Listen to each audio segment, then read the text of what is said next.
Actes chapitre 24. Donc, je vous invite à lire ou relire les 27 versets de ce chapitre. Il est question de Félix, gouverneur. Son rôle était de juger les affaires relatives aux personnes qui étaient sous son autorité. C'est pour ça que Félix recevait les plaintes venant de toutes parts. Et par exemple, c'est la plainte des Juifs contre Paul qui est venue jusqu'à cet homme. C'est important de regarder aussi l'attitude de cet homme qui n'était pas croyant, Félix.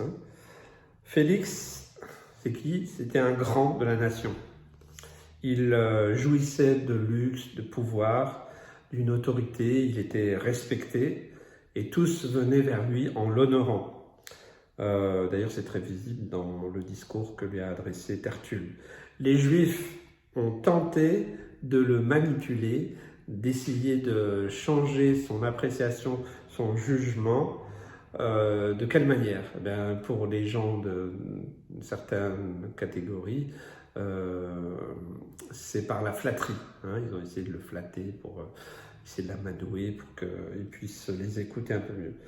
Mais Félix, c'était aussi un homme très instruit.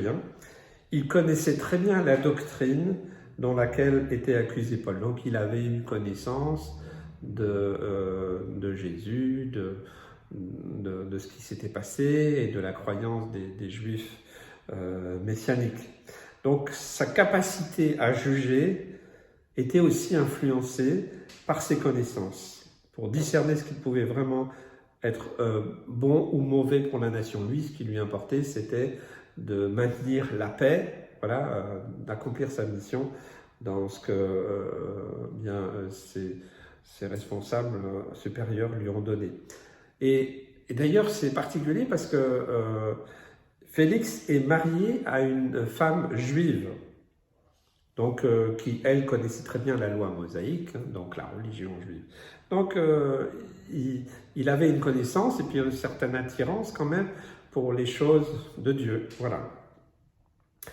On apprend ensuite que bien connaissant la loi juive, même s'il avait entendu parler de Jésus, de certaines choses, il n'a jamais entendu directement des chrétiens lui parler de leur foi en Jésus-Christ. Donc là, c'est quelque chose de nouveau. Il avait, vous savez, comme beaucoup, ils ont entendu parler, on entend parler de Jésus, j'entends, cette église-là, ce chrétien-là, ok, mais ils n'ont jamais vraiment eu un vis-à-vis. Il y a beaucoup d'ignorance. Et donc, comme il a Paul sous la main, c'est pour ça qu'il fait venir Paul, pour que Paul lui explique un peu mieux, comme c'est un homme instruit, qui lui présente l'évangile. Mais Félix a compris, et parce qu'il avait cet arrière-plan quand même de connaissance de la loi de Dieu, et puis il avait entendu parler de Jésus. Et là, quand Paul lui prêche le message de la bonne nouvelle de Jésus-Christ, la croix, la résurrection, il a compris. Et alors, il a pris peur. Ça, c'est vraiment très particulier. Il a pris peur, pourquoi? Il a pris peur parce qu'il a compris qu'il y avait un terrible jugement sur ceux qui ne se tournaient pas vers Jésus-Christ. Ça semblait tellement limpide, tellement clair, que lui, il a compris et il a eu peur. On sait très bien que ça peut être que le Saint-Esprit qui a agi pour convaincre de péché, de justice et de jugement, cet homme, convaincu par le Saint-Esprit. Mais par crainte des hommes, il n'a pas voulu aller plus loin. Il n'a jamais été loin dans sa démarche, il n'a pas manifesté de repentance sincère. Et puis, il ne voulait pas perdre sa position, il ne voulait pas perdre sa réputation, il ne voulait pas s'attirer la défaveur des Juifs à son égard. Donc, il était dans la peur, dans la crainte. Elle s'affirma par cette crainte, par le fait que Félix laissa Paul en prison pour plaire aux Juifs. Il aurait pu le libérer, il avait compris qu'il était pour rien, qu'il n'y avait absolument rien à reprocher à Paul, mais par crainte des hommes, il a laissé Paul en prison. Et puis Félix, c'était un homme aussi charnel. Et il avait un problème, Félix, c'est qu'il aimait l'argent. Il avait l'amour de l'argent. Hein, et il aimait plus l'amour de l'argent que son âme. Parce que on voit dans la façon dont il l'utilise, entre guillemets, Paul, il va à chaque fois le convoquer dans l'espoir de recevoir quelque chose de sa part en retour. Hein. Aujourd'hui, hein, il y a l'évangile de la prospérité. Les gens, c'est ça. Ils attendent à recevoir quelque chose en retour. Hein. Son jugement, le jugement de cet homme, Félix, était obscurci par l'amour, par cet amour de l'argent. Et puis, quand même, on voit que ça dure. Parce que ça dure 2 ans. 2 ans où il laisse Paul en prison, il le fait venir régulièrement. Je pense qu'il est totalement convaincu, il sait très bien que c'est la vérité. Voilà, il sait qu'il doit se repentir, qu'il doit s'humilier, qu'il doit confier sa vie à Jésus-Christ, mais il ne veut pas, à cause, très certainement, de son amour pour l'argent. Hein. Et quel dommage, hein.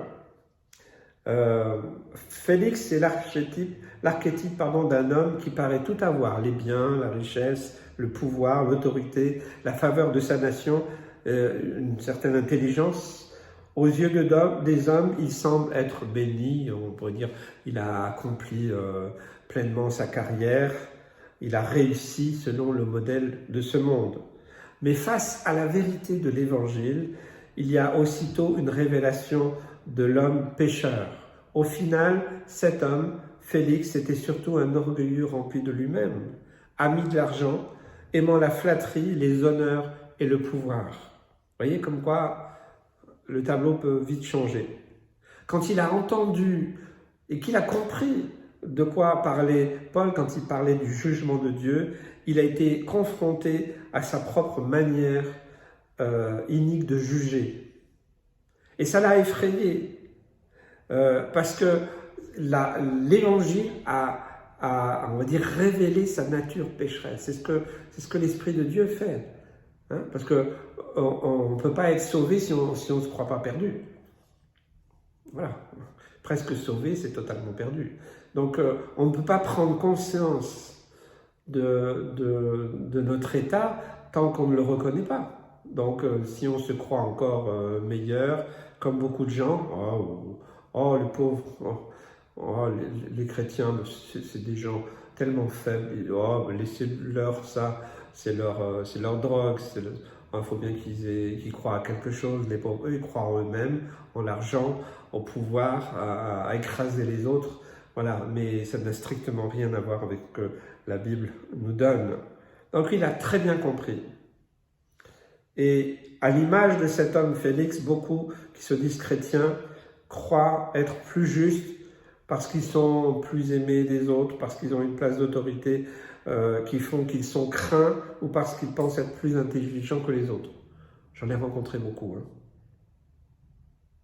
Mais la nature véritable du vrai chrétien est celui qui est déclaré juste non pas par lui-même ou par les hommes, mais en vertu de l'œuvre de Jésus-Christ à la croix. Est-ce que vous comprenez cela? Félix se serait certainement converti s'il était allé plus loin que de simplement constater le jugement de Dieu. Et aujourd'hui, les gens, ils ont peur. Oh là, non, l'Apocalypse, non, on va mourir en enfer. Non, mais c'est horrible, votre religion, là, c'est terrible. Mais le but que Dieu révèle, notre nature pécheresse, que Dieu est juste et qu'il ne peut pas laisser ça, il a envoyé Jésus, mais qu'un jour, sa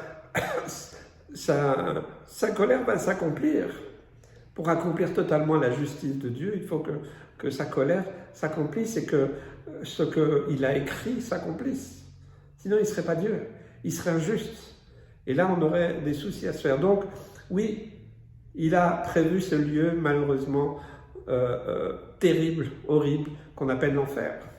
Et tous ceux qui ne se seront pas repentis, n'auront pas compris le message de la parole de Dieu, volontairement, qui l'auront rejeté, on va dire délibérément, alors c'est vrai, il y a l'enfer éternel qui est prévu pour ceux et celles qui rejettent l'amour de Dieu manifesté à la croix. Donc, Félix se serait converti, c'est vrai, mais il devait se reconnaître pécheur et placer sa foi en Jésus-Christ et passer par la repentance. On dit que, un jour j'ai rencontré, vous savez, le frère de Raymond DeVos. Et il m'a dit que Raymond DeVos, il a connu l'Évangile, il a entendu le message de l'Évangile, il a adhéré au message de l'Évangile, il était d'accord. Pareil, il a compris, mais à cause de sa réputation, à cause de l'argent, à cause de son pouvoir, à cause de sa position, il n'a pas voulu aller plus loin et donc il a renoncé à Jésus-Christ. Et tant d'autres. Et tant d'autres, des hommes et des femmes qui avaient des positions élevés, voilà, des artistes, des hommes politiques. Je ne sais pas pour les catégoriser, parce qu'il y en a beaucoup qui croient aussi en Jésus, mais des gens qui avaient une certaine position, qui ont une certaine position, certains ils ont entendu, ils ont compris le message, mais ils ont trouvé ça terrible à cause du jugement, et donc ils ont fait comme Félix, ils ont préféré renoncer et garder leurs privilèges.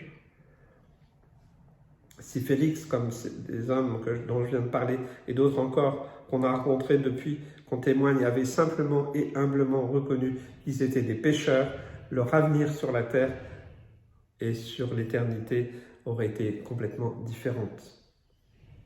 Alors, j'aimerais juste préciser une chose, pour pas qu'on prenne de travers. C'est pas du tout mauvais, mal, d'être beau, riche, intelligent. Ce qui est mauvais, c'est l'attitude qu'on a derrière. Et c'est l'orgueil, la rébellion, l'ingratitude, l'irrespect. Dieu est celui qui bénit et il n'y a aucun doute là-dessus. Donc ce n'est pas une question de richesse, de position, pas du tout.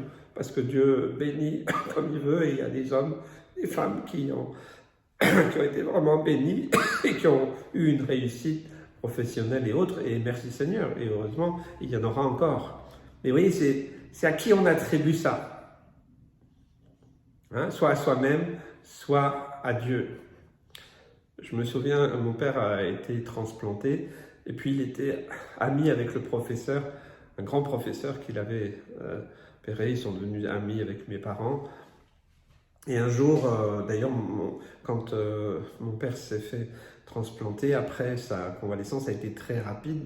Et donc, quand il y avait ils devaient opérer les uns ou les autres, et qui étaient dans la dépression, dans la peur, dans la crainte, il appelait mon père, il dit, est-ce que vous pouvez aller voir un tel, et il allait, et il parlait de Jésus, et beaucoup ont accepté Christ de cette manière-là, et la peur est partie.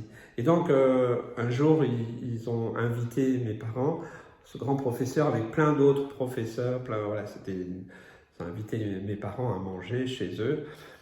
Et puis, les discussions dans ces milieux-là, c'était « Ah, moi, je vais aller sur mon yacht, là, le mois prochain. » L'autre « Ah, oui, je construis une deuxième maison secondaire. » Et puis, c'est arrivé vers ma mère, qui devait parler, parce que chacun racontait un peu, voilà tout leur bien et tout ça. Et puis, ma mère leur dire, vous savez, j'ai une maison en or, tout en or, avec une porte, elle est taillée dans une perle précieuse. Et elle me dit, mais elle est où? Explique-nous. Elle est au ciel.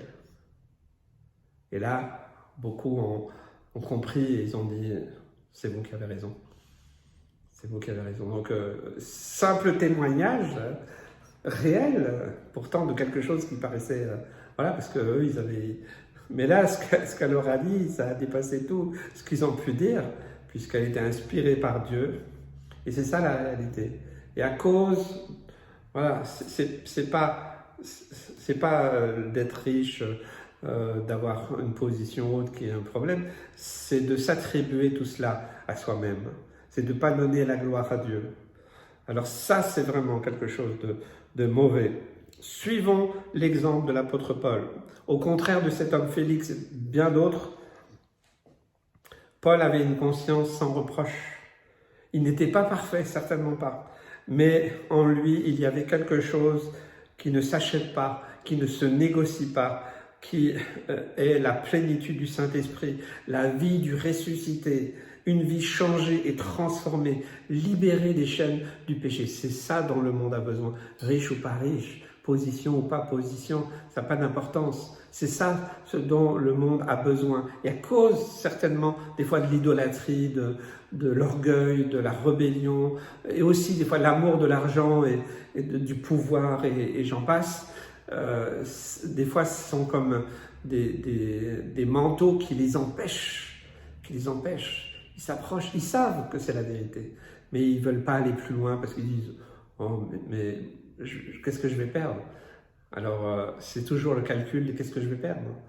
Donc, si on calcule ça, c'est qu'on croit qu'on sait très bien qu'on a quelque chose à abandonner. Et quand on est riche pour Dieu, alors peu importe la richesse, on connaît cette histoire du patron de Caterpillar aux États-Unis, une énorme entreprise, qui était un chrétien vraiment rempli de l'Esprit de Dieu et qui avait à cœur vraiment la mission. Eh bien, lui, il donnait, je crois, 80% de ses revenus pour l'Église de Jésus-Christ, pour la mission. Il a envoyé, il a envoyé plein d'outils, d'engins de chantier dans plein de pays du monde pour ouvrir des routes. Voilà. Et cet homme, il a été béni. Il a manqué de rien, il a vécu comme quelqu'un de riche, mais 80%, il l'a donné à Dieu et il n'a pas perdu sa richesse. Vous voyez, c'est encore une entreprise qui existe encore aujourd'hui, je crois, de ce que je sais. Donc, ce n'est pas pour ça que Paul, comme nous, était justifié, comme il dit de lui-même dans ce texte que j'aimerais vous laisser pour méditer. 1 Corinthiens 4, 3, c'est ce qu'il dira plus tard. Pour moi, il m'importe fort peu d'être jugé par vous ou par un tribunal humain. Je ne me juge pas non plus moi-même, car je ne me sens coupable de rien, mais ce n'est pas pour cela que je suis justifié. Celui qui me juge, c'est le Seigneur. C'est pourquoi ne jugez de rien avant le temps, jusqu'à ce que vienne le Seigneur, qui mettra en lumière ce qui est caché dans les ténèbres, et qui manifestera les desseins des cœurs. Alors chacun recevra de Dieu la louange qui lui sera due. Voilà ce que j'aimerais vous partager aujourd'hui et puis vous encourager, vous soyez fortifiés dans votre témoignage et puis que les priorités peut-être changent, que ça puisse vraiment toucher les cœurs et que l'Esprit de Dieu vienne pour vous parler au nom de Jésus. Amen. Soyez bénis.